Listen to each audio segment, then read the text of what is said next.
मौली ज्ञानेश्वर महाराज की जय। श्री संत तुकाराम महाराज की जय। वक्रतुंड महाकाय सूर्यकोटि समप्रभ निर्विघ्नं कुरु मे देव सर्वकार्येषु सर्वदा। या कुन्देन्दु तुषारहारधवला या शुभ्रवस्त्रावृता या वीणावरदण्डमण्डितकरा या श्वेतपद्मासना या ब्रह्माच्युतशङ्कर प्रभृतिभिर्देवैः सदा वन्दिता सा पातु सरस्वती भगवती विशेषजाड्यापहा। गुरुर्ब्रह्मा गुरुर्विष्णु गुरुर्देवो महेश्वरा गुरुः साक्षात् परब्रह्म तस्मै श्री गुरवे नमः। कर्पूरगौरं करुणावतारं संसारसारं भुजगेन्द्रहारं सदा वसन्तं भवं भवानी नमामि। सर्वमंगलमांगल्ये शिवे सर्वार्थसाधिके शरण्ये त्र्यंबके गौरी नारायणी नमोस्तुते। मनोजवं मारुततुल्यवेगं जितेन्द्रियं बुद्धिमतां वरिष्ठं वातात्मजं वानरयूथमुख्यं श्रीरामदूतं शान्ताकारं भुजगशयनं पद्मनाभं सुरेशं विश्वाधारं गगनसदृशं तत्पुरवर्णं शुभाङ्गं लक्ष्मीकान्तं कमलनयनं योगिभिर्ध्यानगम्यं वन्दे विष्णुं भवभयहरं सर्वलोकैकनाथं। मूकं करोति वाचालं पङ्गुं लङ्घयति गिरिं यत्कृपातमहं वन्दे परमानन्दमाधवम्। कृष्णाय वासुदेवाय हरये परमात्मने प्रणतक्लेशनाशाय गोविन्दाय नमो नमः।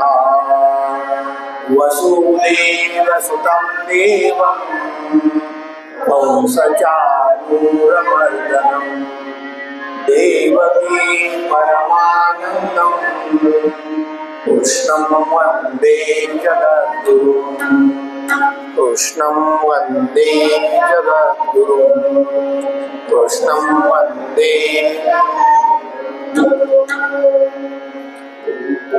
भैरवी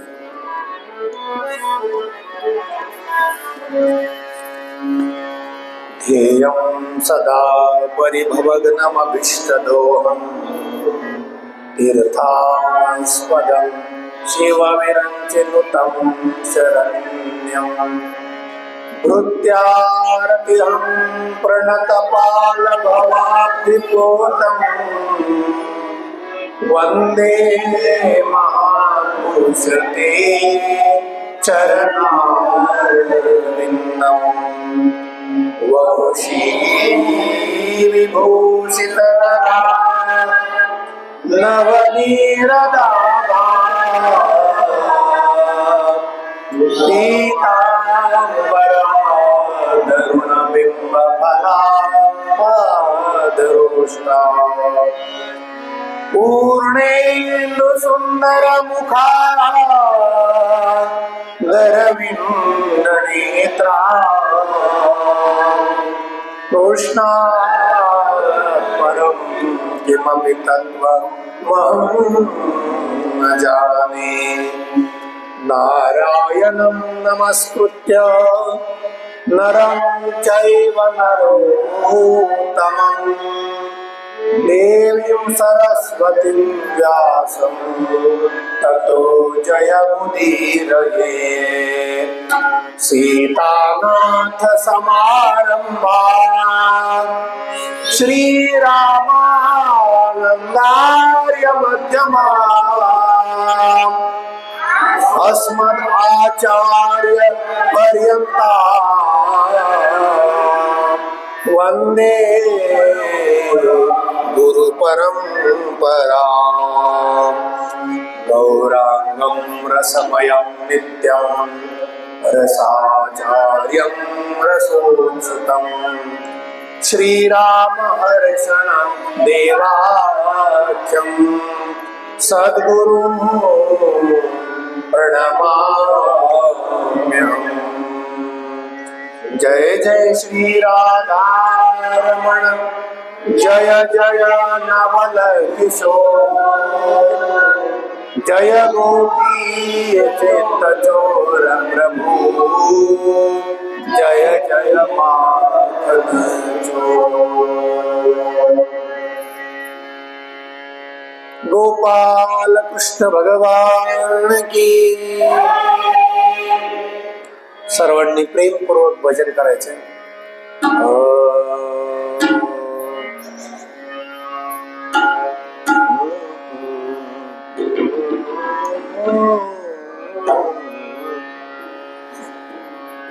श्री कृष्ण गोविंद हरे मुरारे हे नाथ नारायण वासुदेव।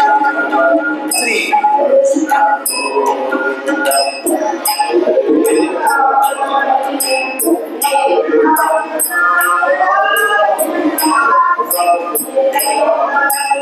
श्री कृष्ण गोविंद हरे मुरारे हे नाथ नारायण वासुदेव।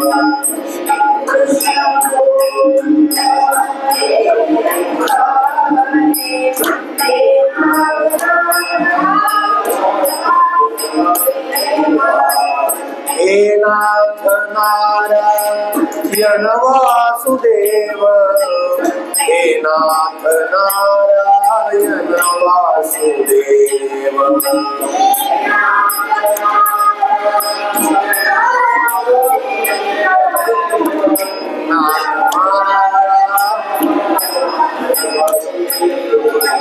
हे नाथ नारायण वासुदेव हे नाथ नारायण वासुदेव।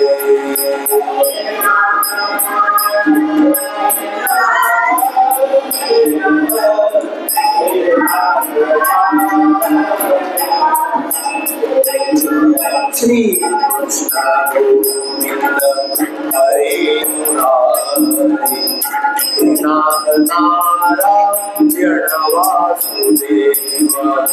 श्री कृष्ण गोविंद हरे मुरारे हे नाथ नारायण वासुदेव।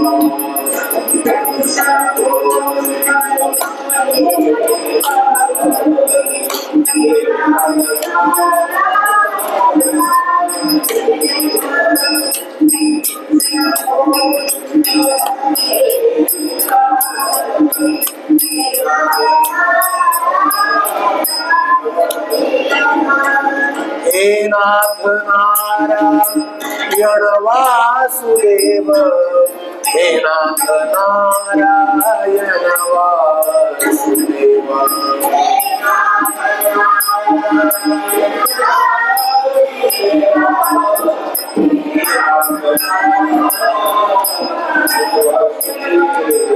हे नाथ नारायण वासुदेव हे नाथ नारायण वासुदेव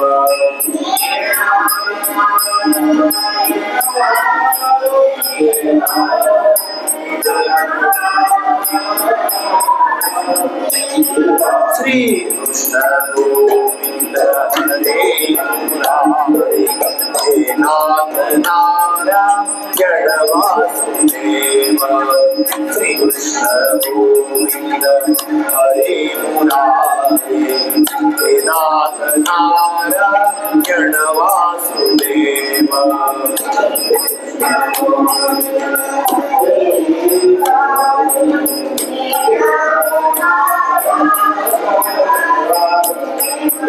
Hare Krishna.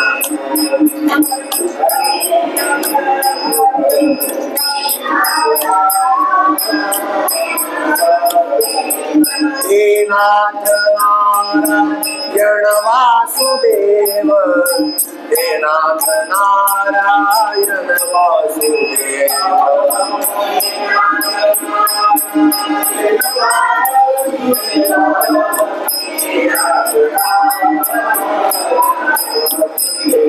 हे नाथ नारायण वासुदेव हे नाथ नारायण वासुदेव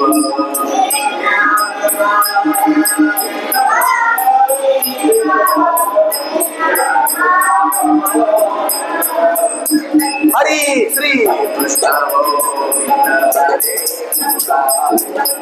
नाथ नारायण वासुदेव श्री कृष्ण गोविंद हरे मुरारी नाथ नारायण वासुदेव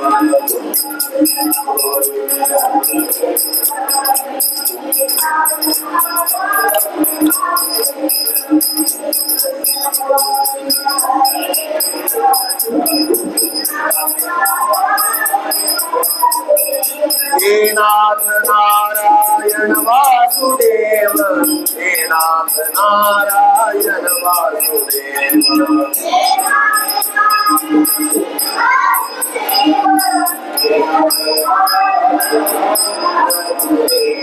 हे नाथ नारायण वासुदेव हे नाथ नारायण वासुदेव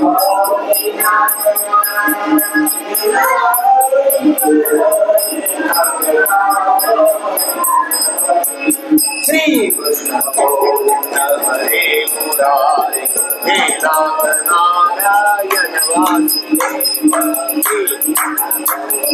हरे मुरारी हे नाथ नारायण वासुदेव श्री कृष्ण गोविंद हरे मुरारी हे नाथ नारायण वासुदेव हे नाथ नारायण वासुदेव हे नाथ नारायण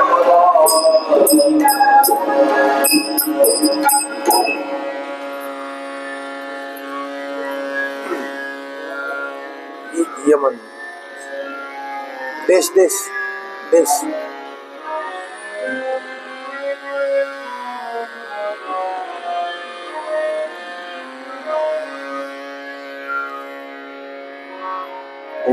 वरीयानीशते प्रश्नः कुतो लोकहितो नृप आत्मवित् सम्मतः पुंसा श्रोतव्या दिशु परः परम मंगलमय परात्पर अखिलेश्वर अकारण करुणावरुणालय भक्त वांछित कल्पतरु दयागण सच्चित आनंद स्वरूप श्रीकृष्ण भगवान परमात्म्याची वाङ्मयी प्रतिमूर्ती असलेले श्रीमद भागवत महापुराण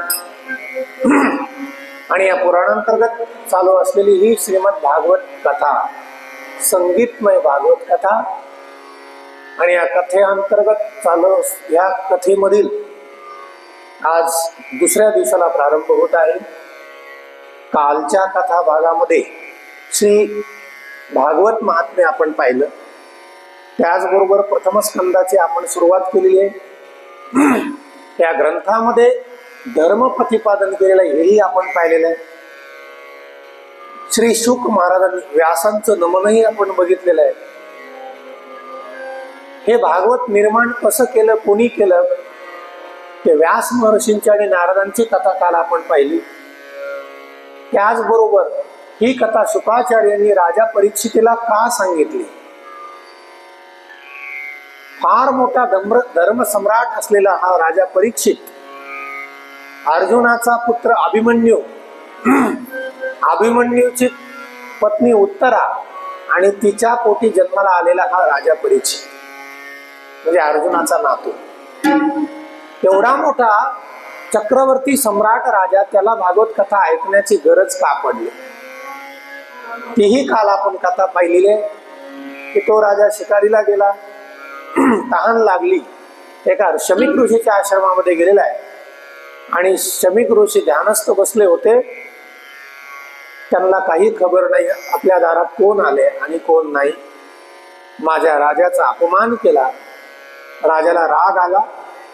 बाणाच्या टोकाने मेलेला साप उचलला, शमीक ऋषीच्या गळ्यात टाकलेला आहे. राजा निघून गेला. शमीक ऋषीचा पुत्र शृंगी, त्याच्या लक्षात आलं की कोणीतरी माझ्या बापाची घृत्सना केलेली आहे, निंदा केलेली आहे. हे निंदनीय कर्म ज्यानं केलं, त्या शमीक ऋषीचा पुत्र शृंगी कौशिकी नदीच्या पात्रात उतरले, हातामध्ये जल घेतलं आणि ज्याने कोणी माझ्या बापाच्या गळ्यामध्ये मेलेला साप टाकला, त्याला आजपासून 7 दिवसानंतर तक्षक नावाचा सर्पदंश होऊन त्याचा मृत्यू होईल असा शाप दिलेला आहे. ही गोष्ट राजाला कळाली आणि राजा पश्चाताप झाला. अरे, माझ्या वंशाची जर वंशावळी आपण वाचली तर माझ्या वंशामध्ये कोणाकडूनही साधूचा अपराध घडलेला नाही आणि माझ्याकडून अपराध घडला. आता या पापातून मी कसा मुक्त होऊ. राजाने तत्क्षणाला, राजा परीक्षितीने तत्क्षणाला सर्व राज्य आपला मुलगा जन्मेजय, अर्जुनाचा पंतू जन्मेजयाच्या स्वाधीन केलं आणि राजा परीक्षित उद्धाराकरता हरिद्वारला गंगेच्या तीरावर आलेला आहे. सर्व ऋषीमुनींना प्रार्थना केली की मला 7 दिवसामध्ये मृत्यू येणार आहे, तेव्हा 7 दिवसात माझा उद्धार करा. सगळे हतबल झाले. या 7 दिवसामध्ये शक्य नाही. उद्धार होण्याकरता आयुष्य घालावं लागतं. तू 7 दिवसात, आमच्याच्यानं शक्य नाही. तेवढ्यामध्ये 16 वर्षीय परमहंस परिव्राजकाचार्य व्यासपुत्र श्री शुकदेवजी महाराज त्या ठिकाणी आगमन झालेले आहे. आणि ही बालमूर्ती फक्त लंगोटी घातलेली आहे.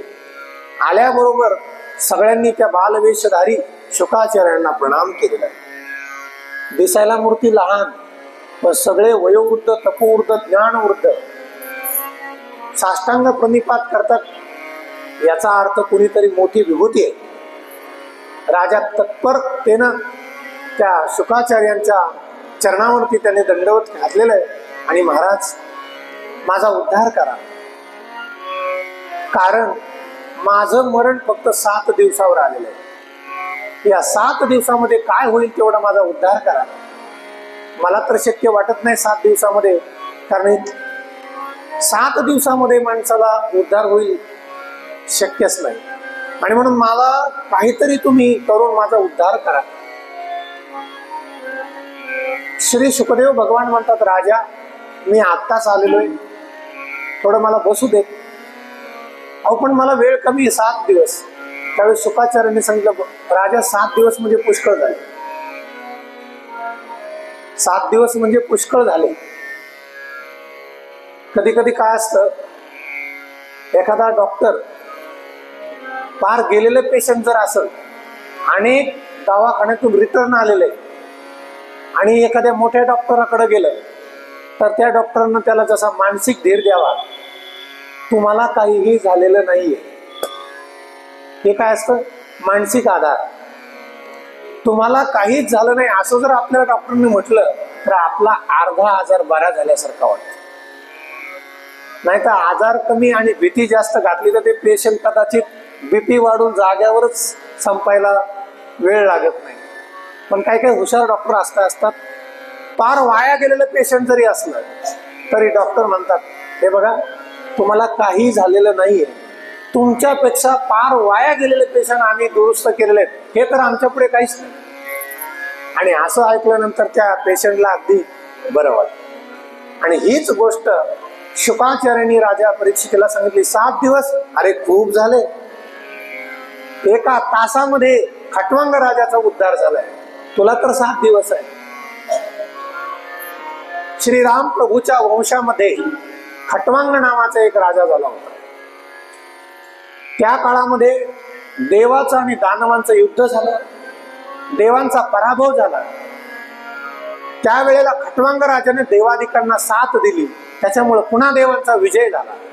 आणि स्वर्गामध्ये त्याला बोलवण्यात आलं की हे खटवांग राजा, तुला काय पाहिजे ते सांग. त्या खटवांग राजाने सांगितलं, मला काही नको, माझं मरण कधी तेवढं मला सांगा. चित्रगुप्ताला बोलवलं आणि ते सगळं काढलं. चित्रगुप्ताने सांगितलं, अहो तुमचं मरण फक्त 1 तासावर आलेलं आहे, 1 तासात तुम्हाला मृत्यू आहे.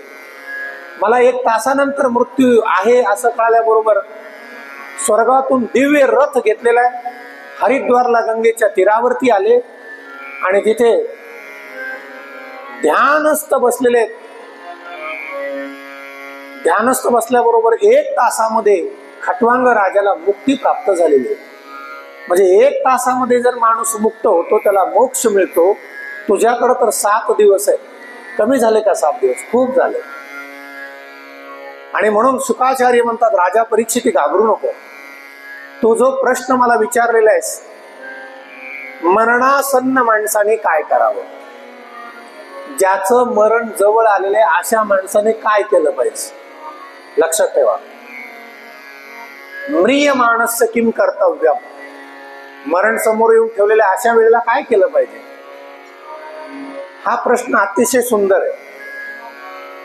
ह्याचं उत्तर शुकाचार्यांना समाधान वाटलं. प्रश्नच अतिशय सुंदर केलेला आहे, तू उद्धाराचा प्रश्न आहे. त्या प्रश्नाचंच कौतुक करतात शुकाचार्य. राजा, प्रश्न फार सुंदर केलाय. वर्यानिशते प्रश्न, तुझा प्रश्न असा आहे की तो प्रश्न लोकांचं कल्याण करणार आहे.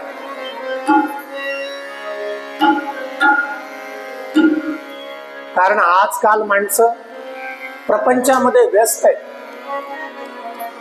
सतत माणूस स्वतःचा विचार करायचं सोडून दुसऱ्याचाच विचार जास्त करतोय.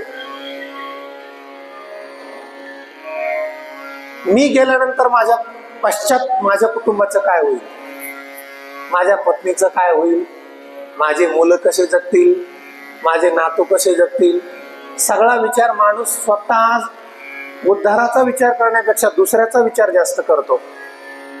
आणि माणसाचं आयुष्य सगळं असंच चाललंय. निद्रया हियते नक्तम, रात्र कशात चालली, झोपेमध्ये. व्यवाये नचवा वया, आणि दिवस कशात चाललाय, व्यवसाय व्यापार करण्यामध्ये दिवस चाललाय.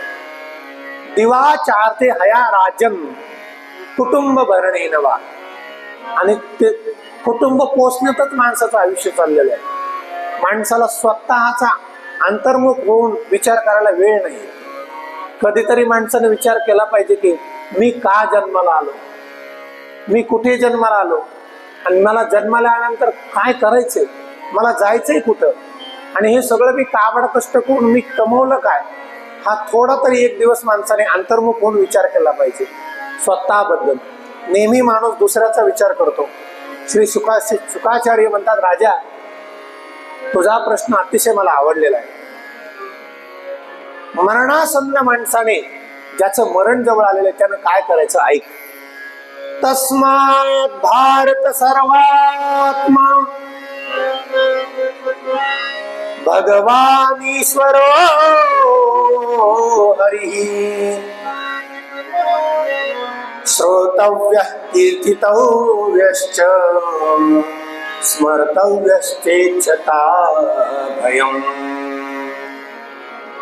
पहिला उपाय सांगितलेला आहे राजा, ज्याचं मरण जवळ आलेलं त्यांना पहिल्यांदा एक काम करावं, या कानानं भगवंताची कीर्ती श्रवण करावी, भगवंताचं नाम श्रवण करावं. मरणासन्न माणसाला दुसरं काही सुचत नाही, केवळ त्याचं एकच इंद्रिय काम करतं, कान, बाकी नाही. आणि म्हणून या कानाने पहिल्यांदा तुझी भगवंताची गुणगान कथा ऐकण्याची क्षमता वाढवली पाहिजे. श्रोतव्य, पहिला ऐकणं. ऐकणं फार महत्वाचं आहे. आजकाल माणसाला ऐकण्यापेक्षा सांगणंच महत्वाचं वाटतंय. पण जेवढं माणसानं ऐकलं, कारण श्रोते फार हुशार असतात बरं का. वक्त्याला असं वाटतं की मी बोलतो म्हणजे मला खूप मोठं ज्ञान आहे, पण बसलेले श्रोते बहुश्रुत श्रोते असतात की अशा वक्त्यासारखे त्यांनी अनेक वक्ते ऐकलेले असतात. त्याच्यामुळे त्यांच्यासाठी एक शब्द आहे, बहुश्रुत श्रोता. अनेकांचं ज्यांना ऐकलेलं आहे असे श्रोते असतात. आणि म्हणून राजा पहिल्यांदा देवाच्या जवळ जाण्याचं साधन आहे, या कानाने भगवंताची कीर्ती ऐक. दुसरं साधन सांगितलेलं आहे, गुणगान गा. वाणीने भगवंताचं नामचिंतन करायचंय. आणि तिसरी गोष्ट सांगितलं, ऐकलं, भगवंताचं वाणीने मुखाने नाम घेतलं. आणि तिसरं साधन सांगितलेलं आहे, जे नाम घेतलं त्याचं स्मरण करायचं. काय करायचं? स्मरण.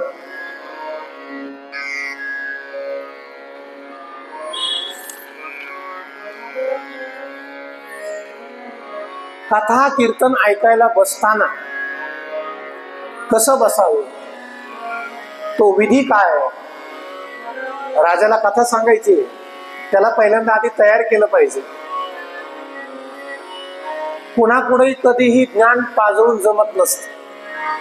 अगोदर समोरचा जो श्रोता आहे त्याची मानसिकता तयार करावी लागते, त्याची अंतःकरणाची पात्रता, अधिकार निर्माण करावा लागतो. आणि अशा पात्रतेतच तो ऐकतो. तुम्ही कधीही कोणालाही केव्हाही उपदेश करायला लागले तर कधी कोणावर कधी त्याचा परिणाम होणार नाही. भगवत कथा ऐकताना सुद्धा आपलं अंतःकरण किती शुद्ध निर्मळ व्हावं लागतं. त्याच्यासाठी काय करायचं? जितासनो जितश्वासो. आसन जिंकायला सांगितलंय. अगोदर तुम्ही ज्या जागेवर बसलेले आहेत ती जागा तुमची फिक्स करा. शक्यतो आपण ज्या दिवशी ज्या कथेला जिथे बसतो रोज तिथे बसण्याचा प्रयत्न करायचा, म्हणजे आपलं मन नेहमी कथाकाराकडे व्यवस्थित कथा ऐकण्याकडे लक्ष लागतं. जितासनो, शांत बसायचे. नाहीतर मांडी घालून बसलाय, दुसऱ्या मिनिटाला मांडी परत ह्या मांडीवरून त्या मांडीवर. 84 लक्ष आहेत, 84 आसन आहेत. किती? 3 तासामध्ये 84 आसन आपले होतात. शांत बसायला लावलेले. जितासनो, आसन जिंका. जितश्वासो, मनामध्ये जर चलबिचल झाली तर आपले श्वासाची गती वाढते. विकार जर आपल्या मनात निर्माण झाले तर श्वासाची गती वाढते. म्हणून मनात विकार नाही झाले पाहिजे, त्यामुळे श्वास स्थिर राहिला पाहिजे. जितश्वासो जितसंगो, संग जिंकायचा आहे. तुम्ही आता इथे एकटे बसलेला आहे, पण तुमचं मन कुठल्याही बाहेर विषयाशी संगती त्या मनाने केलेली नसावी. बसलाय कथेमध्ये, पण मनाने जर घरी असेल, कुलूप लावलंय का नाही, चाबी कुठे ठेवली, कुलूप नीट लागलंय का नाही, कुलपाला झटका द्यायचा राहिला, बऱ्याचशा गोष्टी मन तिकडं असतं. मन गया तो जाने दो, मत जाने दो शरीर. म्हणून लक्षात ठेवा, जित संगो, मन अतिशय एकाग्र करायचं. जितेंद्रिया, इंद्रिय सुद्धा आपल्या ताब्यात ठेवायचं. कथा ऐकत असताना मागे काही खुडखुड आवाज झाला की माणसं लगेच सगळेच मागे वळून बघतात. म्हणजे आपली इंद्रियावरती ताबा नाही. स्थूले भगवतो रूपे.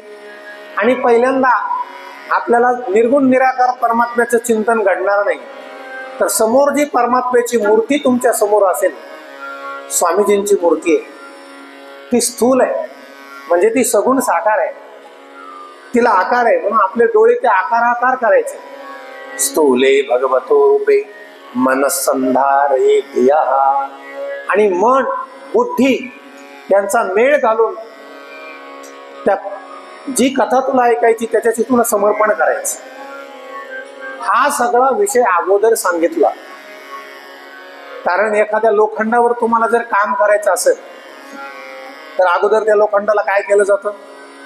तापवलं जातं त्याला, आणि ते लोखंड तापल्यानंतरच ते आकार धरतं. तसं ते लोखंड आकार धरत नाही.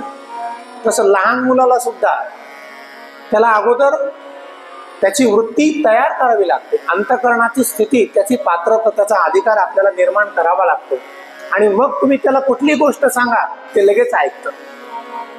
तसं आपलं मन सुद्धा आहे. या मनाला सुद्धा आपल्याला एक वेळ तालीम द्यावी लागते.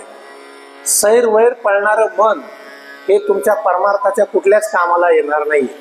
त्या मनाला सुद्धा एक वेळ तुम्हाला तालमीमध्ये घेऊन त्याला स्थिर करावं लागणार आहे. असा अनंत उपदेश या ठिकाणी केलेला आहे. राजा परीक्षितीला उपदेश करत असताना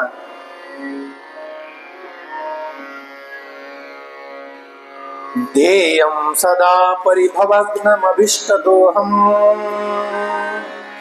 तीर्थास्पदं शिवविरञ्चिनुतं शरण्यम्. कुठलीही गोष्ट श्रद्धेला फळ असतं, विश्वासाला फळ असतं, हे सगळं तयार आहे. परंतु तुमच्या अंतःकरणामध्ये त्या गोष्टीबद्दल विश्वास आणि श्रद्धा नसेल तर तुम्हाला ते फळ, ती कार्य तुमचं सफल होणार नाही. म्हणून भगवान परमात्म्याच्या ठिकाणी तुमची भक्ती, तुमचा विश्वास आणि तुमची श्रद्धा एकाग्र असायला पाहिजे. जर तुम्ही परमात्म्याच्या ठिकाणी भगवंताच्या चरणावर तुमचं मन स्थिर राहत नसेल, भक्ती नसेल, आणि तुम्ही कितीही कार्य केलं तर त्या कार्याला किंमत राहणार नाही, त्या भक्तीला किंमत राहणार नाही. माणसं वास्तविक पाहता संसारामध्ये जे काबाड कष्ट करतात, शुकाचार्यांनी फार सुंदर वर्णन केलेलं आहे. जर माणूस माणसासारखा वागला नाही तर तो माणूस नसून केवळ पशु आहे, असं या श्लोकामध्ये सांगितलेलं आहे. कारण जे पशुचे गुण आहेत ते जर माणसात असतील तर पशुमध्ये आणि माणसामध्ये फरक काय? येषां न विद्यान तपो न दानम, सुभाषितकाराने सांगितलंय. शोभित वराहोष्ट्र खरे संस्कृत पुरुष पशु. पुरुषाला पशुची उपमा दिलेली. किती? पहिली उपमा दिली कुत्र्याची. कुत्र्याचा स्वभाव काय? सतत विषयामध्ये गुरफटलेला असतो, थोड्या थोड्या गोष्टीसाठी नुसता भुंकत राहतो. हा कुत्र्याचा स्वभाव आहे. आणि जर हा स्वभाव एखाद्या माणसानं घेतला तर त्या कुत्र्यामध्ये आणि माणसामध्ये काय फरक आहे? पहिली उपमा दिली शिव म्हणजे कुत्रा. दुसरी उपमा दिलेली बिट वराह. बिट वराह म्हणजे जे ग्राम सुकर, त्याला डुक्कर म्हणतो आपण. त्याचा स्वभाव काय? काही मिळव, कसं मिळव, फक्त हडप करायचं, खायचं. खाऊन खाऊन एवढं पोट करून घेतलं. अशी माणसं काही मिळालं तरी हडप करायची सवय लागलेली. जे मिळेल ते कुठून आले, कसं आले, याचा काही विचार नाही. पहिली लोक चांगल्या मार्गाने धन कमवत होती. जर 2 नंबरचं धन असेल तर लोक पहिले घाबरायचे. नको बुवा, असं जर धन आपण जर कमवलं एखाद्याला फसवून वगैरे तर हे धन आपल्याला पचणार नाही, आपली संतती दूषित जन्माला येईल, कधीतरी आपल्याला हे फेडावं लागेल, असं पहिली लोक घाबरायची 2 नंबरच्या पैशाला. आज घाबरत नाही कोणी. आज राजरोस म्हणतात, नाही आता सगळेच तेच चाललंय म्हणतात, येऊ द्या. हडप करायची सवय लागलेली, जेवढं मिळेल तेवढं. तिसरी उपमा दिलेली आहे उंट. उंटाचा स्वभाव काय? ताठ मान करून चालतं. तशी काही माणसे थोडीशी संपत्ती मिळाली, थोडीशी सत्ता मिळाली, थोडीशी प्रसिद्धी मिळाली की ताठ मानाने चालतात. गर्वेन तुंग शिरहा, गर्वाने मान त्यांची ताठ राहते. मोठा माणूस असेल त्याच्याशी विनम्रतेने कधी बोलणार नाही. म्हणून उंटाचा जो स्वभाव आहे तोच माणसाने घेतलेला आहे. पुढे उपमा दिलेली आहे गधा. आता ही गधा उपमा तर आपल्याला सगळ्यांना माहिती आहे. गाढवाचा स्वभाव काय? सतत ओझ वाहणं हा गाढवाचा स्वभाव आहे. तसं आपण सुद्धा सतत किती दिवस कधीही आपण संसाराला पूर्ण विराम दिलेला नाहीये. ध्यानात ठेवा, मरेपर्यंत प्रपंचाचं ओझ वाहत राहते. पूर्वीच्या काळी ऋषी मुनी राजे लोक होती, तेही प्रपंच करत होते, पण एका ठराविक वयानंतर त्यांनी सगळं नातू मुलं यांच्या ताब्यात दिलं आणि काही न घेता घरादारातून निघून गेलेले. म्हणून त्या भारताची संस्कृती जगाच्या पाठीवर सर्वश्रेष्ठ ठरलेली आहे. आज त्या राजाची कथा येणारच आहे आपल्याला. ज्या घरी कुलस्त्रिया राज्य राणी व संपत्ती, हे सुख सांडोनिया कासया योग सेविती.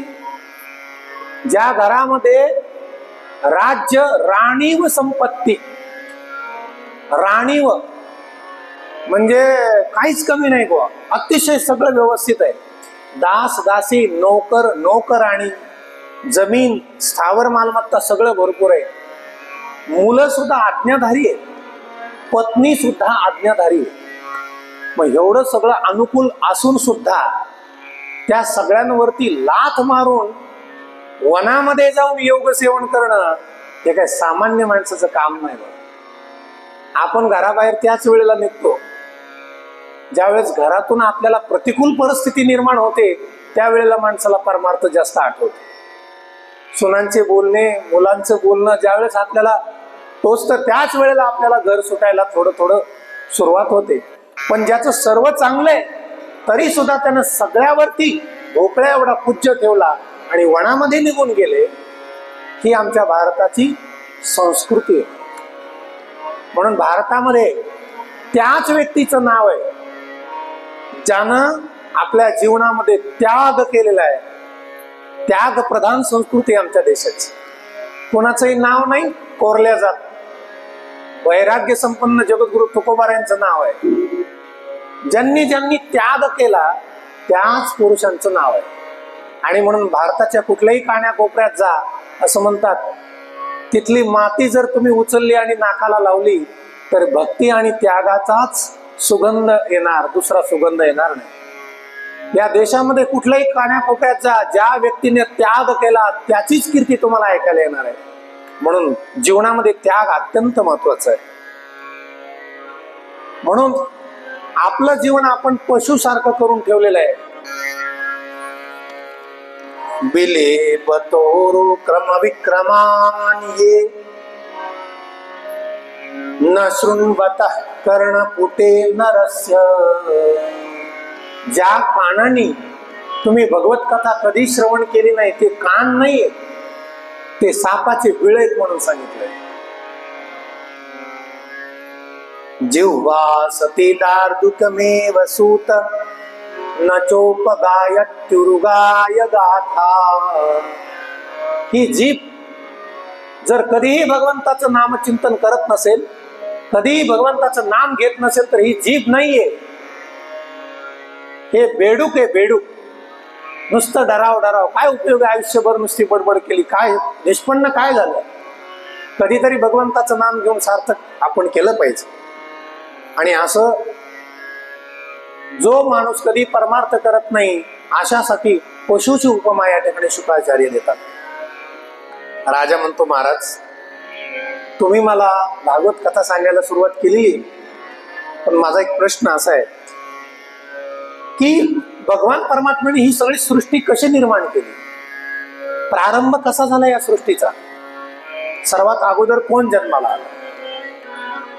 श्री शुकदेवजी म्हणतात, आता भगवंताच्या सृष्टीचं वर्णन करायचंय तर देवाच्या सृष्टीचं वर्णन करण्यासाठी अगोदर देवाचं वर्णन केलं पाहिजे आणि म्हणून थोडं भगवंताचं वर्णन करायला सुरुवात करतात जोगराग.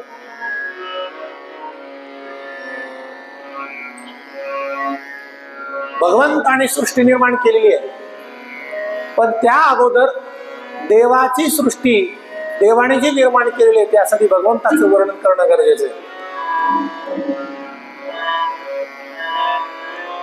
नमः परस्मै पुरुषाय भूयसे सदुद्भवस्थान निरोध लीलया गृहीत शक्ति तृतयाय देहिना अंतर्भवाया नुपलक्ष्वर्तमणे. नमः परस्मै पुरुषाय भूयसे. त्या भगवान परमात्म्याचा स्वभाव कसा आहे, आपण त्या देवाजवळ जात नाही. तर तुम्ही कसे असा, कुठल्याही कुलात जन्माला या, गरीब श्रीमंत नीच उच्च कुठल्याही कुलात जन्माला या, तुम्ही देवाला शरण जा, तुमचं कल्याण केल्याशिवाय तो राहणार नाही. आहे का असा स्वभाव कोणाचा?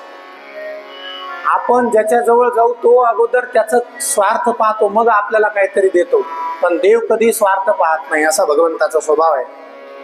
तपस्विनो दानपरा यशस्विनो मनस्विनो मंत्रविदः सुमंगला क्षेमं न विन्दन्ति विनाय दर्पणम् नमस्तस्मै सुभद्र श्रवसे नमो नमः. कुठलाही विचार न करता सर्वांचं कल्याण करणार आहे अशा भगवंताला मी नमन करतो. किती जाती आहेत त्या देशामध्ये, खूप जाती आहेत. त्या जाती आपल्याला माहित सुद्धा नाहीये. याच्यात सांगितलेल्या जाती 4-2 सांगतो. किरात हुणांध्र पुलिंद पुलकसा आभीर कंका यवना खसादया एण्णेच पापा यदुपाश्रया शुद्धन्ति तस्मै प्रभविष्णवे नमः. किरात जातेवर काही आहे. हून आंध्र पुलिंद पुलकस आभीर कंक यवन खसादया या सगळ्या जाती आहेत. पण या कुठल्याही जातीतल्या व्यक्तीनं जर भगवंताला तो शरण गेला तर त्याचं कल्याण झाल्याशिवाय राहत नाही, असा भगवंताचा स्वभाव आहे. सुंदर असं वर्णन या ठिकाणी केलं. म्हटले मग ही सृष्टी निर्माण कशी झाली, तर या सृष्टी निर्मितीचं थोडक्यात वर्णन या ठिकाणी केलेलं आहे. थोडस भगवंताचं नामसंकीर्तन करूया आणि त्या सृष्टी वर्णाला आपण प्रारंभ करूया. 4:30 वाजता आपल्याला थोडस थांबायचंय, 15 मिनिटं, आणि त्यानंतर पुन्हा आपल्याला कथा प्रारंभ सुरुवात करायची.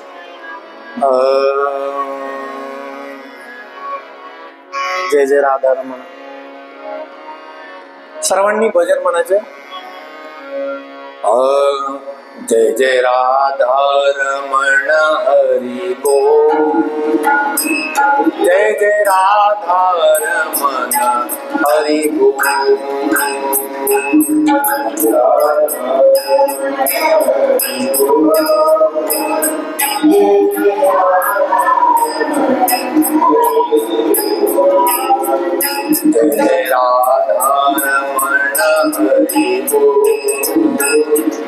जय जय राधा रमण हरि बोल. जय जय राधा रमण हरि बोल.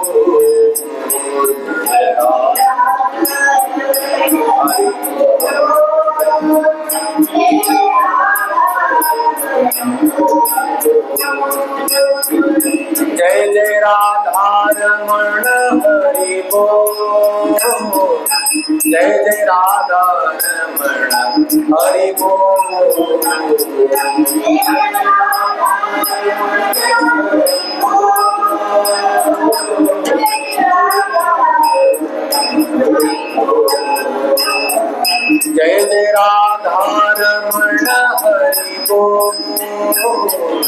जय जय राधा रमण हरि बोल।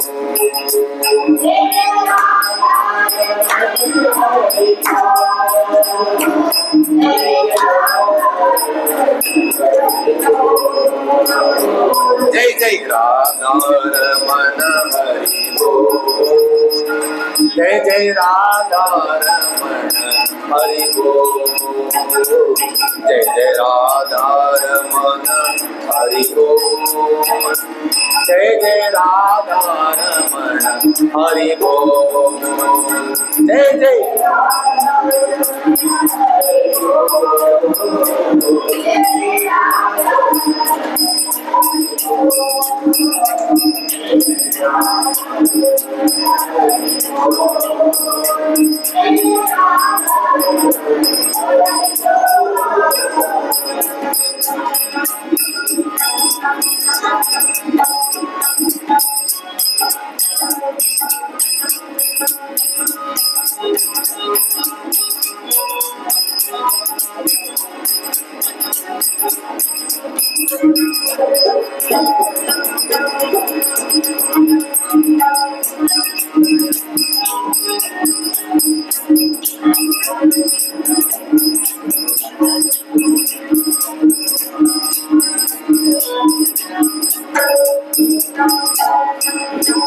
जय जय राधा रमण हरि बोल। जय जय राधा रमण हरि बोल।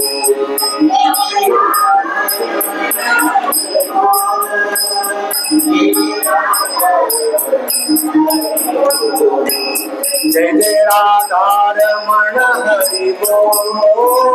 जय जय राधा रमण हरि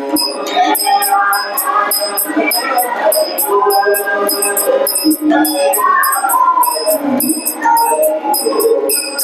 जय जय राधा रमण हरि बोल।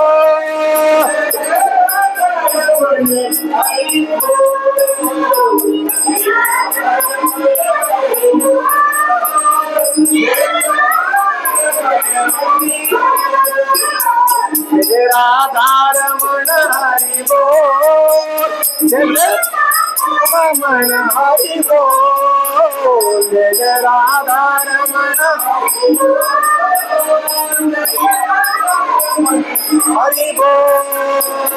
हरि बोल हरि बोल। गोपाल कृष्ण भगवान की, राधा रानी की, श्री सुखदेव भगवान की, श्रीमद् भागवत महापुराण की।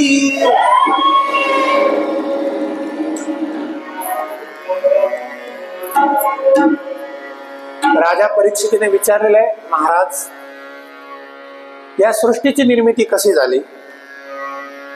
प्रकृती म्हणजे माया आणि पुरुष म्हणजे परमेश्वर, या दोघांची साम्यावस्था जिथे निर्माण होते त्यावेळेला सृष्टी निर्मितीला प्रारंभ होतो.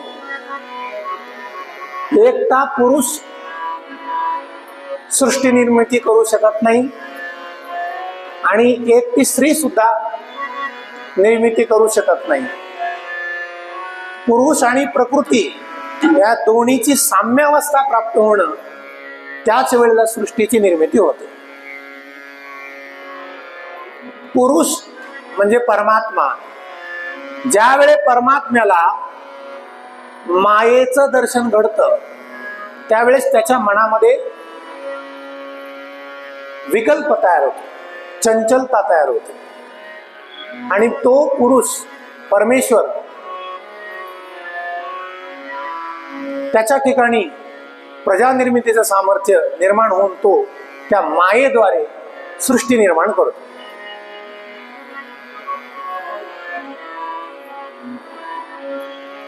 पहिल्यांदा महत्त्व निर्माण करतात माया आणि ब्रह्म या दोन्हीच्या माध्यमातून. महत्त्व कुठली? सत्व, रज आणि तम, तीन गुणांची निर्मिती. या तीन गुणांपासून नंतर तमोगुणापासून पंचमहाभूत निर्माण होतात. पृथ्वी, आप, तेज, वायू, आकाश. रजोगुणापासून आपली इंद्रिय निर्माण झालेली आहेत सगळं सर्वांची, आणि सत्वगुणापासून या सर्व इंद्रियांच्या देवता निर्माण झालेल्या आहेत. भगवान परमात्म्याने अशा पद्धतीने ही सृष्टी निर्माण केली, पण मानवी सृष्टी निर्माण केलेली नव्हती. ब्रह्मदेवाच्या नाभी कमलामधून, भगवान विष्णूच्या नाभी कमलामधून ब्रह्मदेवाचा जन्म झालेला आहे. इकडं तिकडं पाहिलं संपूर्ण पाणीच पाणी दिसू लागलं. मी कोण आहे, कशासाठी माझा जन्म झालाय काही कळत नाही. पुन्हा माझा जन्म जिथं झाला तिथं गेलेला आहे ब्रह्मदेव. तिथं गेल्यानंतर त्याला ऐकायला आलं, तप, तू आता तपश्चर्या कर. कुठलं काय तप करायचं? ओंकाराचा जप केला. ब्रह्मदेवाने ओंकाराचा जप केलेला. त्यावेळेला ब्रह्मदेवाला भगवान विष्णू परमात्म्याने 4 श्लोकी भागवत सांगितलं पहिल्यांदा. त्याला चतुश्लोकी भागवत म्हणतात. ज्ञानम परमं गुह्यं मे यद् विज्ञान समन्वितम् सरस्यं तदंगं च गृहाण गदितं मया, गृहाण गदितं मया. काय ते तत्वज्ञान असं आहे, हे ब्रह्मदेवा, हे जे सृष्टी तुला दिसते ती सृष्टी दुसरी तिसरी कोणी नसून ती मीच निर्माण केलेली आहे. माझंच एक प्रकारचं स्वरूप आहे, मीच ते निर्माण केलेलं आहे. या सृष्टीलाही कारण मीच आहे आणि निमित्तही मीच आहे. बसून घ्या. कुंभार घट बनवतो, माहिती आहे ना तुम्हाला. मग त्या घट बनवण्याकरता कुंभार हा निमित्त कारण आहे. निमित्त आहे तो, त्याचं चाक, त्याचा तो दंड, तो कुंभार निमित्त कारण आहे गाडगं घट बनवण्याला. पण माती हे त्या गाडग्यासाठी उपादान कारण आहे. जर मातीच नसेल तर कुंभार काही बनवल का?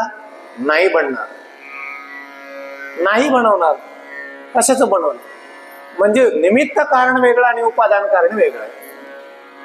तसं या जगताला अभिन्न निमित्त उपादान कारण एकटा भगवान परमात्माच. तोच निर्माण करतो आणि तोच व्यक्त होतो.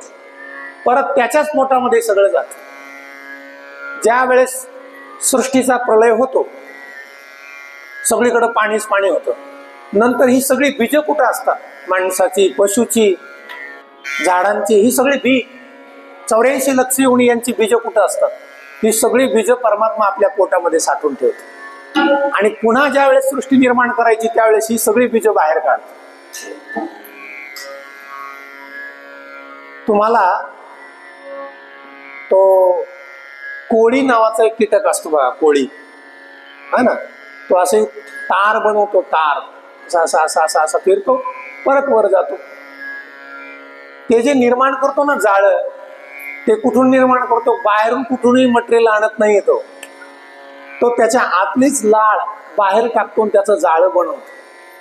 आणि ज्या वेळेस त्याला वाटलं आता हे सगळं मोडायचंय, पुन्हा ती जाळ पोटामध्ये घेतो. कुठे गेलं ते जाळं आपल्याला कळणार नाही. जरा बारीक लक्ष द्या, कुठं ते बनवत असेल ना, अशी लांब धागा बनवतो, पुन्हा वर वर ओढतो, त्याला आपल्या पोटामध्ये घेतो. तसा हा भगवान परमात्मा ही सगळी सृष्टी निर्माण करतो. उपादान कारणही तोच आहे आणि निमित्त कारणही तोच आहे. याला अभिन्न निमित्त उपादान कारण म्हणतात वेदांताच्या भाषेमध्ये. निमित्त कारण तोच आहे आणि उपादान कारणही तोच आहे. तोच व्यक्त करतो, नंतर त्याला जर वाटलं तर तोच आपल्या पोटामध्ये पुन्हा सामावून घेतो. अशा पद्धतीनं चतुश्लोकी भागवताच्या माध्यमातून भगवान विष्णूंनी ब्रह्मदेवाला उपदेश केलेला आहे. आणि हा सगळा उपदेश फार मोठा आहे. शुकाचार्य राजा परीक्षितीला सांगत आहेत, बाबा हे सगळं जाऊ देत, परंतु एक आहे, भगवंताला बाकीचं काही आवडत नाही, भगवंताला तुझा भाव आवडतो. आणि याच्यासाठी मी तुला उदाहरण सांगतो की तुझे जे पंजोबा, त्यांचं नाव आहे विदुर काका. त्या विदुर काकाजवळ बाकीचं काही नव्हतं. ज्यावेळेस भगवान परमात्मा त्यांच्या घरी आले त्यावेळेस त्यांनी काय केलं? केवळ कण्या शिजलेल्या कण्या खाल्ल्या विदुराच्या भक्षुनी कण्या, त्या कण्या खाल्ल्या आणि विदुरजीवरती त्यांनी अनुग्रह केलेला आहे. म्हणून भगवान परमात्मा तुमचं बाकीचं कुठलंही वैभव न पाहता केवळ तुमच्या पिकांचा भाव पाहतो.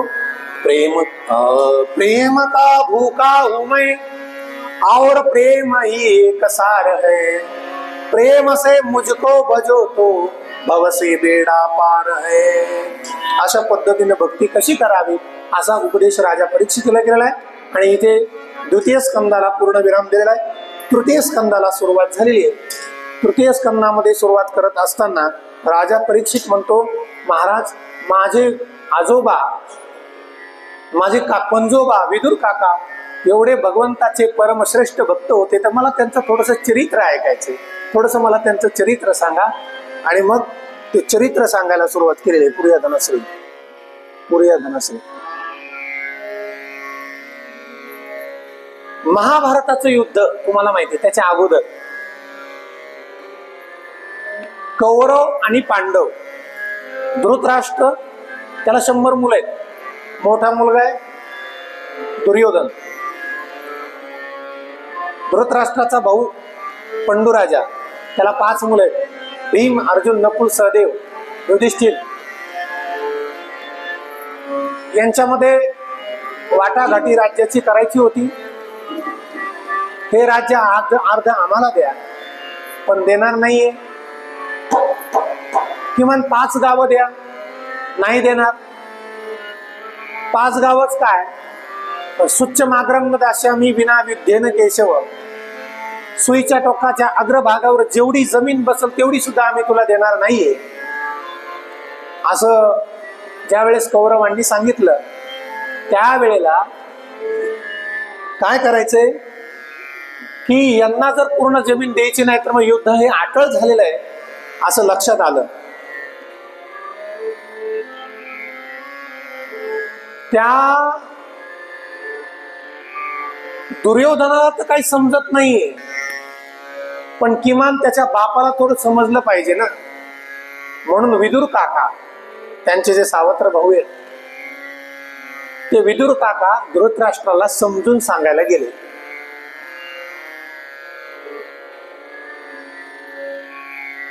यदा तु राजा स्वसुतान साधून उष्णन्न धर्मेण विनष्ट दृष्टी.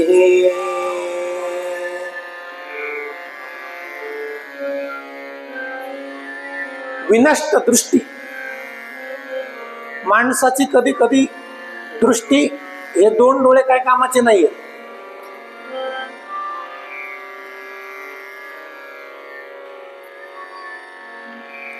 धृतराष्ट्र जन्मजात आंधळा आहे, त्याला काही दिसत नाही, बरोबर आहे. बाहेरचं तर काय दिसत नाही, पण कसं वागावं ही सुद्धा त्याला दृष्टी नाहीये. त्याचं ज्ञान आणि वैराग्य रूपी हे 2 डोळे सुद्धा खलास झाले. आणि म्हणून हे धृतराष्ट्रा, तुझा पुत्र या पांडवांच्या विरोधामध्ये नाही ते षडयंत्र रचतोय, हे काय बरोबर नाही. ते सुद्धा त्याचे भाऊ आहेत, त्यांचा जो हिस्सा आहे त्यांना दिला पाहिजे, असं विदुर काका धृतराष्ट्राला समजून सांगतायत. पण बाप 1 ना बोलत नाही ना 2 बोलत नाही. ध्यानात ठेवा, तुम्ही सुद्धा जर एखाद्या शेजाऱ्या पाजाऱ्याला समजूत घालायला गेले आणि जर त्याचा बाप 1 शब्दही बोलत नाही, तर याचा अर्थ असा समजून घ्यायचा की त्याला आपलं बोलणं पटत नाही. ज्या अर्थी धृतराष्ट्र 1 शब्द सुद्धा प्रत्युत्तर देत नाही, त्याचा अर्थ दुर्योधन जे काही करतोय ते याला काय आहे, मान्य. समजून घेतलं. हे सगळं विदुर काका धृतराष्ट्राला सांगत असताना अचानक धृतराष्ट्राचा मुलगा दुर्योधन त्या ठिकाणी आला आणि त्याच्या कानावर आलं. त्याने ऐकलं की हे विदुर असं बोलतात माझ्या बाबतीमध्ये. आधीच त्याला डोक्याचा भाग नाही दुर्योधनाला.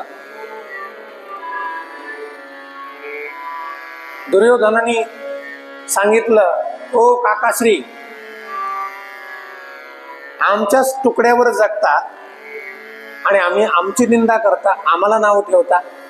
आजपासून या राजमहालात राहण्याचा तुमचा अधिकार नाहीये.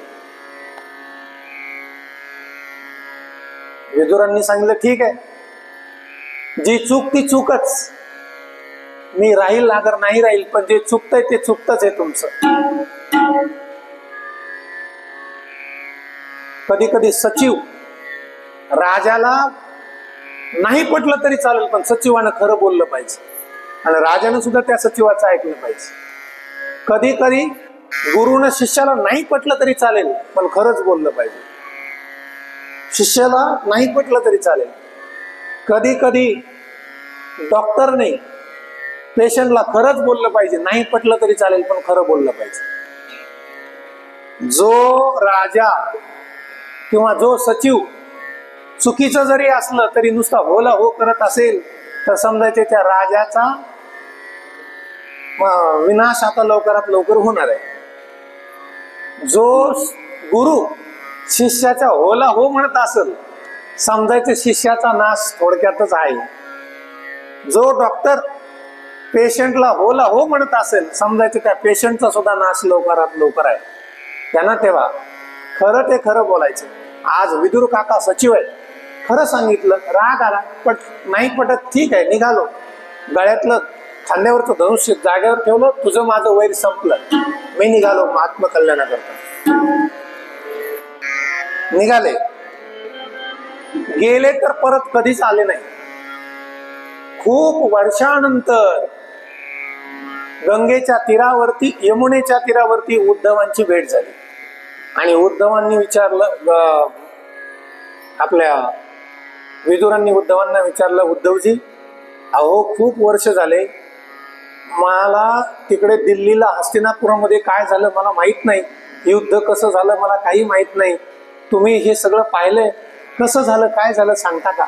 उद्धवजीनं सांगितलं, विदुरजी अहो फार मोठं महाभारताचं युद्ध झालं, त्याच्यामध्ये भगवान श्रीकृष्ण परमात्म्याने पांडवाला सहाय्य केलं, पांडवांचा विजय झाला आणि देव निजधामाला निघून गेले, कृष्ण निजधामाला निघून गेले, मला न भेटता गेले. विदुर काकाच्या डोळ्यात पाणी आलं.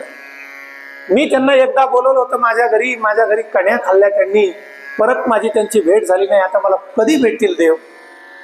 उद्धवांनी सांगितलं, विदुर काका काळजी करू नका, देव निजधामाला निघून गेले, पण तुमच्यासाठी एक माझ्याजवळ निरोप ठेवून गेलेला आहे. काय निरोप? की ते म्हणाले, विदुर काका हे माझे भक्त आहेत, त्यांनी मला उपचार केले, परंतु मला त्यांच्या मोबदल्यात त्यांना काही देता आलं नाही.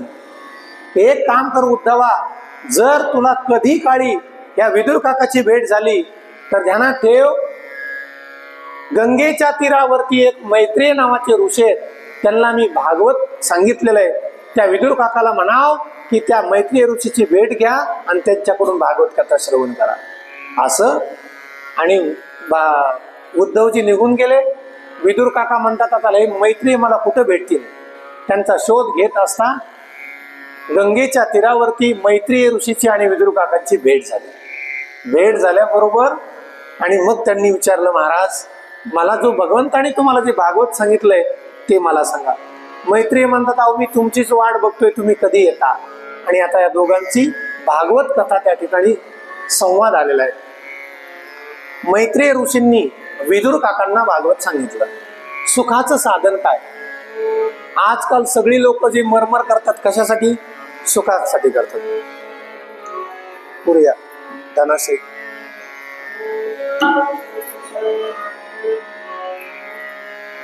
सुखाय कर्माणी करोति लोक. जेवढं काय आमचं तुमचं जे आजकालचं जे चाललेलं आहे ते सगळे सुखासाठी प्रयत्न चाललेले आहेत, पण एवढे प्रयत्न करून सुद्धा आपल्याला माणसं सुखी दिसत नाहीत.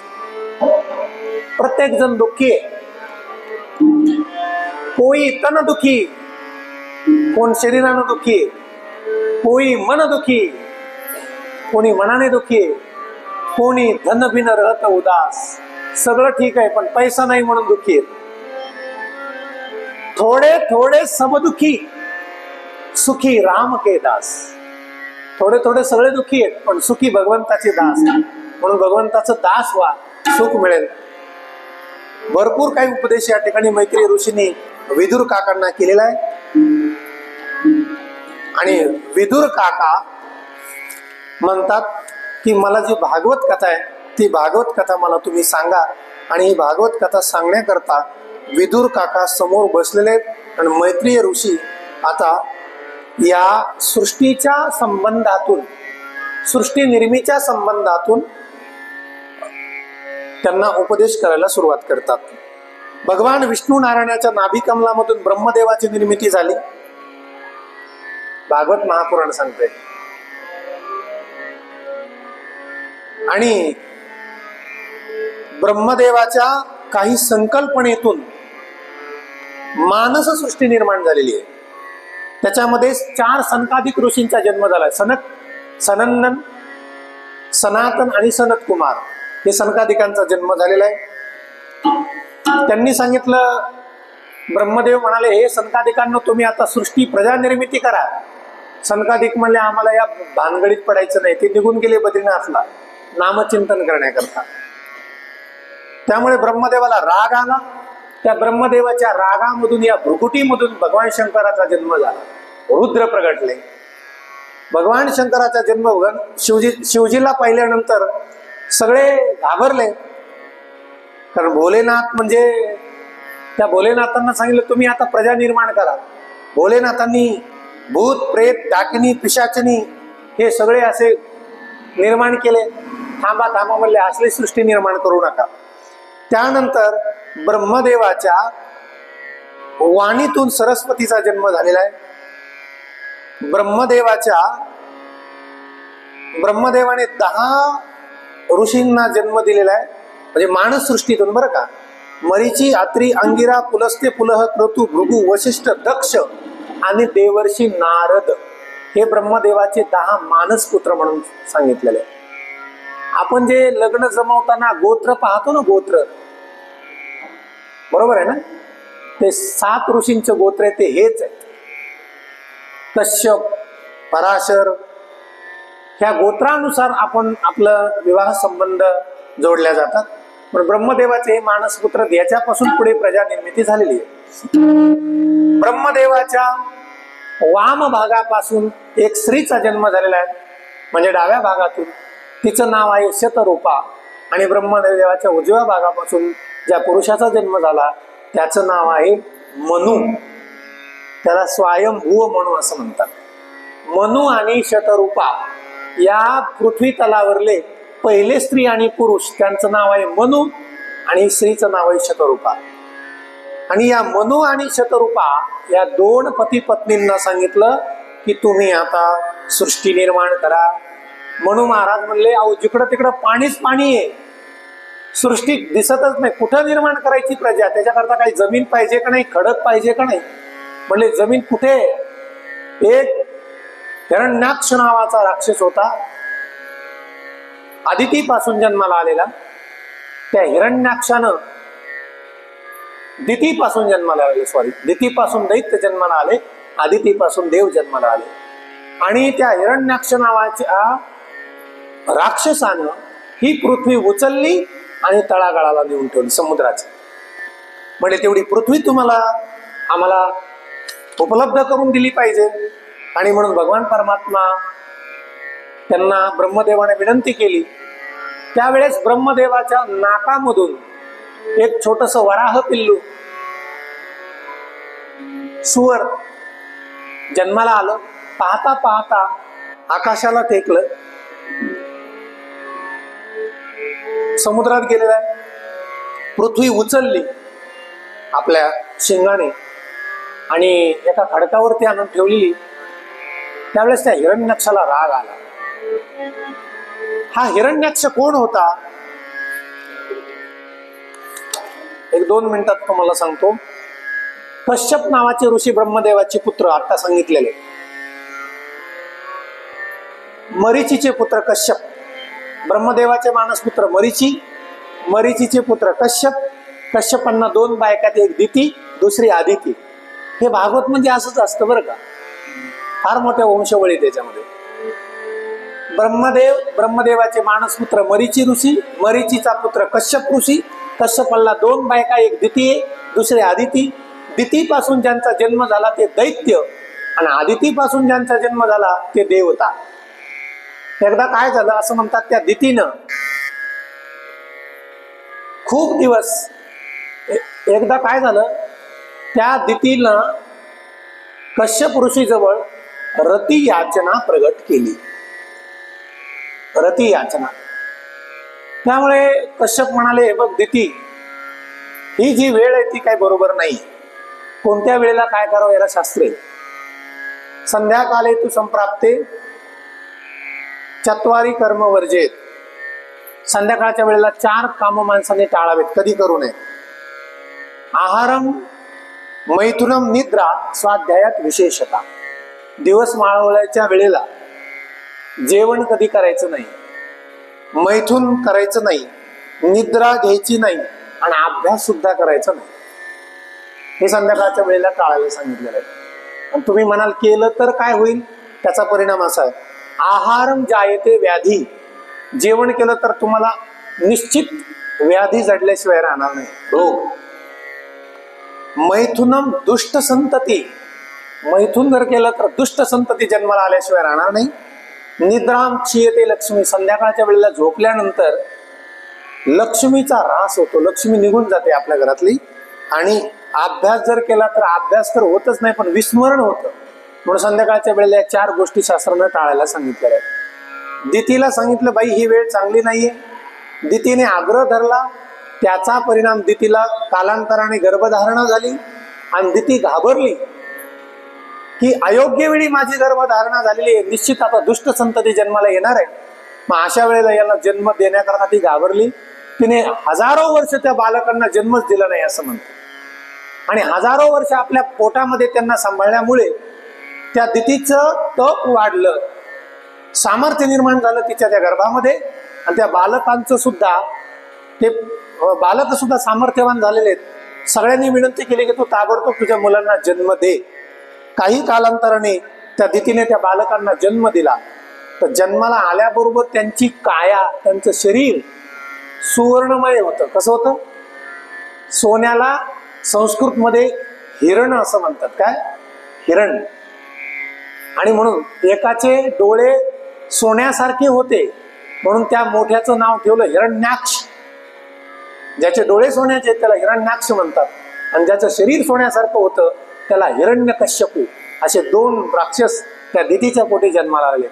ते इतके पॉवरफुल होते, त्यांचा कोणी नाद करत नव्हतं. ज्यावेळेस आपल्या बरोबरीचं कोणीच नाहीये त्यावेळेस माणसाच्या अंगामध्ये थोडी जास्तच मस्ती चढते. आणि मग तो हिरण्याक्ष पृथ्वी परिभ्रमण करू लागला, आहे का कोणी माझ्यासोबत कुस्ती खेळायला? कोणीच नाही. त्यावेळेला त्याने ती नारदांची भेट झाली म्हणतात. भागवतकार म्हणतात नारदांची भेट झाली. ओ नारदजी, काय नारायण नारायण करत इकडं तिकडं फिरता? काय कुस्ती बिस्ती, काही आखाडा तालीम केली का नाही? नारदजी म्हणाले, आम्ही साधू माणसं, आमचं काय. पण ती तुमची इच्छा म्हणले थोड्या दिवसात पूर्ण होईल, काळजी करू नका. नारदाचं नारायण नारायण करून नारद निघून गेले. आणि मग आपल्यासोबत खेळायला कोणीच नाहीये म्हणून त्यानं पृथ्वी उचलली, समुद्र तळाला नेऊन ठेवली.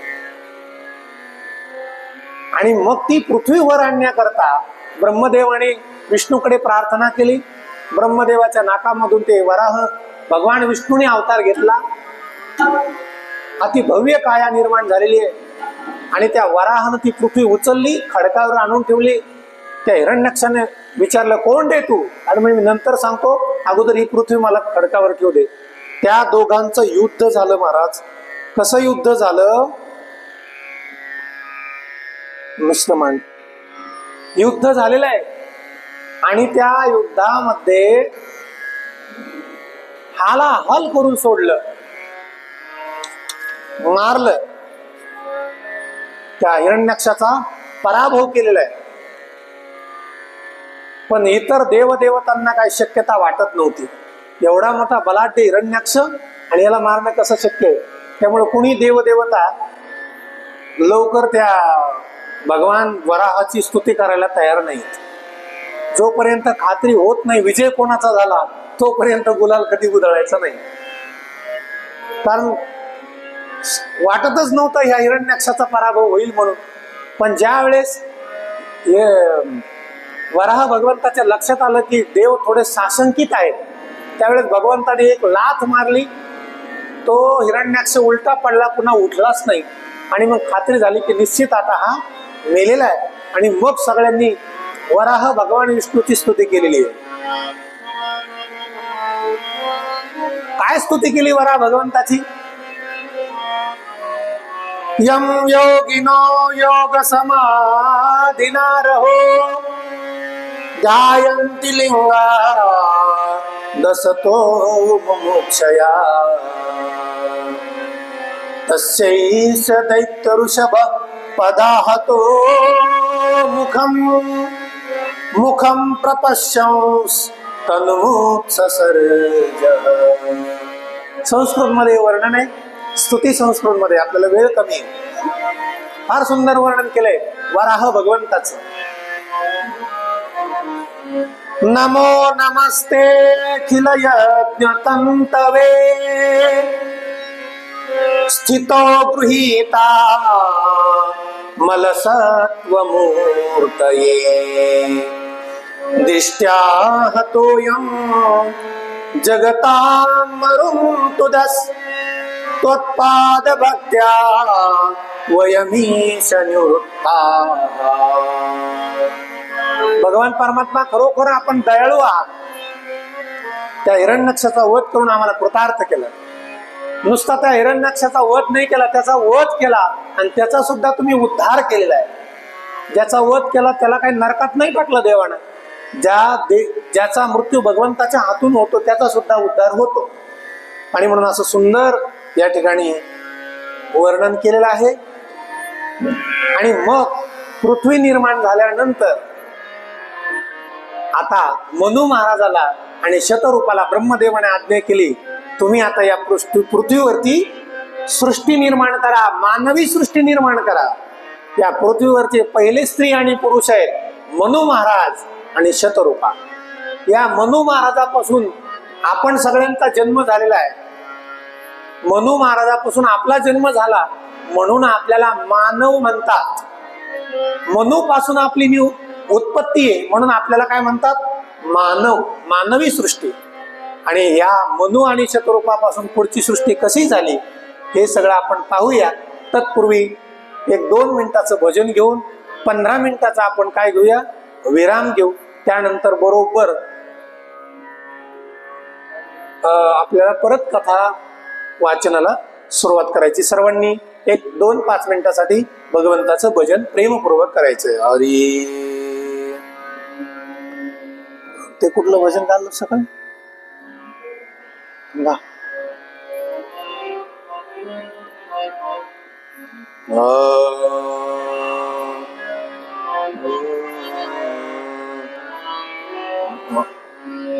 हरि शरणं हरि शरणं हरि शरणं हरि शरणं हरि शरणं हरि शरणं हरि शरणं हरि शरणं हरि हरि शरणं हरि शरणं हरि शरणं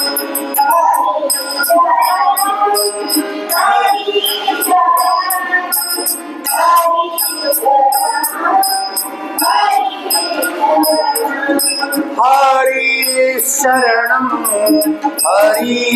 शरणं हरि शरणं हरि शरणं हरि शरणं हरि शरणं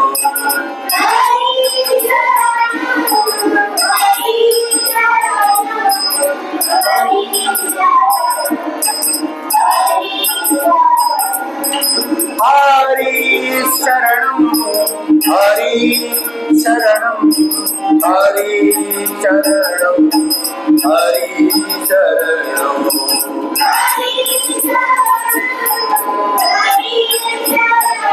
हरि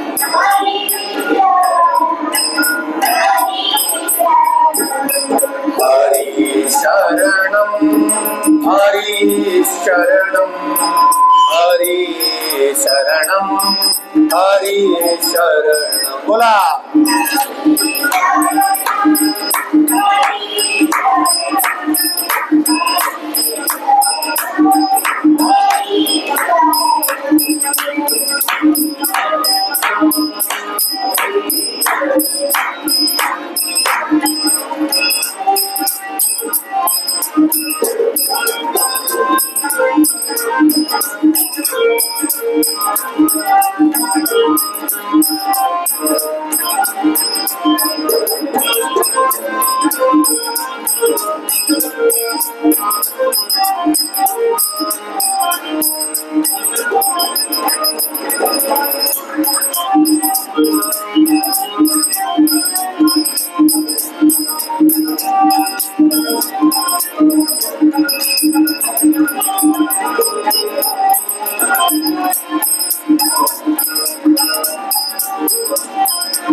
हरि शरणम हरि शरणम हरि शरणम हरि शरणम हरि शरणम हरि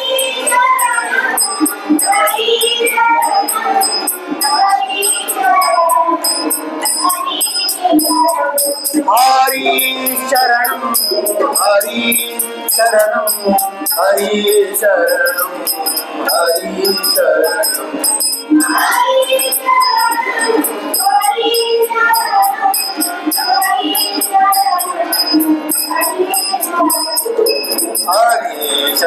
शरणम हरि शरणम हरि शरणम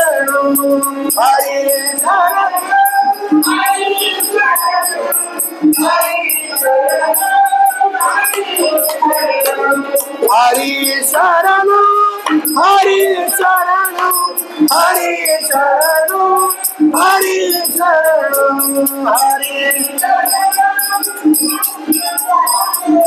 हरि शरणम हरि शरणम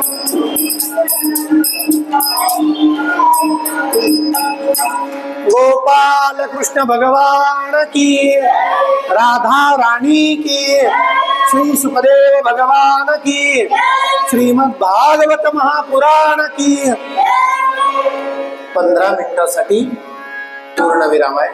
15 मिनिटांमध्ये सर्वांनी या ठिकाणी नंतर उपस्थित राहायचे, आपापल्या जागेवर स्थानापन्न व्हायचं. बंद कर.